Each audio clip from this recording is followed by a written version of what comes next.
Yo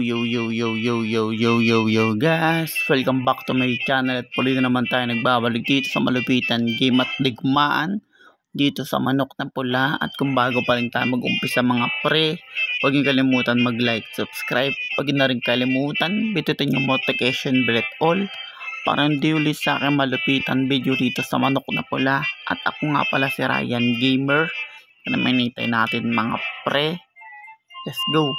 Ngayon guys, balik tayo dito sa malalakas na manok natin mga par, na walang iba kundi syempre guys, kinuha kay Goku Super Saiyan 3 Sisiu. Kaya tara mga pre, battle ulit kagad tayo sa online di sa battleground sa Manok na Pula.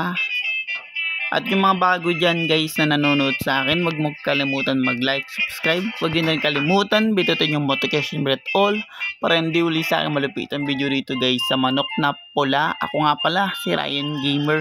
At kita-kits tayo guys sa mga pre, mga bago ko pang content dito sa aking game, Ryan Gamer.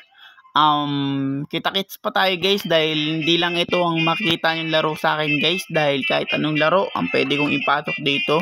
Kasi mga mga pre, yung Special Force na Gera Part 2, Special Force 2, binura ko na guys para wala na, nabugot na rin kasi ako guys. Ay ko rin naman kasi nilalaro yun mga pre, kaya hintayin nyo na lang iba ko pang lalaruin. Ngayon 830, kaya testing natin guys kung may malalakas pa rin dito. At balik muna tayo dito sa guys, palit-palit lang naman tayo pero tignan pa rin natin yung mga malalakas nating manok rito. Kasi nga baka sabihin nila may na tayo rito. Pero talaga nagpapalit-palit lang kasi talaga ako guys. Ngayon Sisiu Super Saiyan 2 guys, kaya malakas to. Super Sisiu 3 Super Sisiu 3. Pero binugbog lang ni God of Destruction mga pre, si Goku 3. Ganun kalakas yan guys. Yan mga ganyan guys, bata yan pag ganyan. Ilang beses yung makita yung kakachat. Kaya balik tayo dito. Kaya napapansin nyo nasa Tokyo tayo. Siguro kinabukasan o kaya sunod na ito guys, pag natapos na to, bibili kagad ako ng manok para sa inyo mga par. At ibang lugar kagad tayo guys. At palayo na kasi tayo ng palayo guys. Dapat yung lugar din natin mga pre, palayo na ng palayo. Tsaka yung mga manok kasi natin guys, pag nabili na natin yan, wala na max. Pag nag-max na tayo mga pre, siguro magsasalpak na ako ng iba pang game dito. Yan nga, samurai versus manok na lagim. Kaya panalo pa rin tayo dyan guys, dahil yun nga, mapapansin nyo parehas kami may espada. Samurai tsaka yung lagim, katapusan mo na, sabi niya sa akin. Ewan ko lang guys, kasi talaga malakas din naman talaga to si samurai. Kasi nga lang pag naunahan siya guys, din siya lugi. Kasi pwede nyo naman unahan to mga pre. Pag sa bintutan, pwede nyo siyang unahan. Hindi ako nagbibiro mga pre pwede nyo unahan yan. Maggulat na lang siya, bigla kang atake, kaya mas critical yung damage mo. Nasa iyo naman yan mga par, paano nyo atakein yung mga kalaban nyo rito sa Manok na Pula.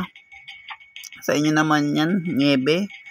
Minsan nga nagugulat sila, bigla akong binibindot yung kalahati lang, kaya lakas ng damage ko. Kasi yung mga manok natin dito mga par, pag nag-max talaga yan, kahit anong bintot nyo na attack dyan guys, malakas talaga. Kaya iba dito lugi. Ito, ang dami na panalo nito. Tapos pinalag sa atin. GG. Dami niya ng panalo, tapos inano pa sa atin, no? Yun siya malulugi mga pre. Alam nyo bakit? Siyempre max tayo, hindi pa siya max kasi. Diba? Ang ba dyan, nag-quit talaga. Kaya shoutout sa mga taong nag-quit dyan. At ayun ulit, gagamitin natin mga par, ang manok na niebe. Dahil kailangan natin yan.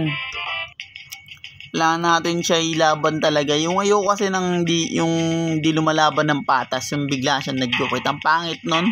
Naglaro ka pa sa online, kung mag-quit ka lang, bonakid talaga yung mga ganong iba. Kasi ayoko talaga yung mga ganon guys, yung nag-quit bigla. And mukhang talo tayo dito, yun lang. Talo tayo dito, kaya shoutout sa mga malalakas dyan. Yan, nice one. Pero okay lang yan guys. Naku po, sabihin sa akin. Pero di niya alam, mas malakas siya sa akin. Ewan ko lang guys. Kasi tignan mo yung Neo 16. Alam ko naman guys. 16 kasi yung ano niya. Kaya ang lakas ang damage niyan. Yung tuloy. Ayoko sana magkaroon ng talo to. Dahil kailan lang natin kasi binili to eh. Pero okay lang yan. Kaya nice one. Doon tayo lalakas sa pagkatalo. Yan. 6 na pala yung panalo natin. Kasi minsan ko lang magamit to mga pre. Hindi lang bibiro. Minsan ko lang gamitin to si yellow eh. Niebe. Minsan ko lang siyang gamitin. At malapit na rin pala tayo tumungo sa lugar niya na. Sa may yellow. Itong robot guys na anak ng robot. Konting-konti na lang mga pre. Mabibili ko na rin yan. Konting kembot na lang. At bibili ko na rin siguro siya ngayon. Siguro 2 na lang bibili natin guys. Yan tulad nito guys Yan bigla tayong umaatake. Hindi nila alam, binibindot ko kaagad. Kaya doon sila malulugi guys. Binibindot ko kaagad siya guys dun sa ayan. Kaya pag dumamage tayo, bumatil tayo, mas lamang tayo dahil tayo unang uma-attack guys. Ganun yung iba dyan. Kaya ngayon testing natin ulit to. Si Taguro. 100%. 13 wins, 1 loss dahil dun nga. Minsan ko lang gamitin yung mga ibang manok dito guys dahil yun nga nagkakalat-kalat tayo. Ayun lang. Talo tayo guys. Parehas kaming attack pero talo tayo dito. 20 20,000 yung buhay niya. Logi tayo dyan guys. Pero okay lang yan. Nice one. Yan ang nagugustuhan ko guys. Di lang ganitong oras na hina yan. May malalakas talaga kaya shoutout sa mga malalakas dyan. Pero wag ka mga pre, nakakadamis din ako kahit papaano dahil sabihin kaya din natin sumabay na mamatay lang tayo dahil malakas talaga damage niyan.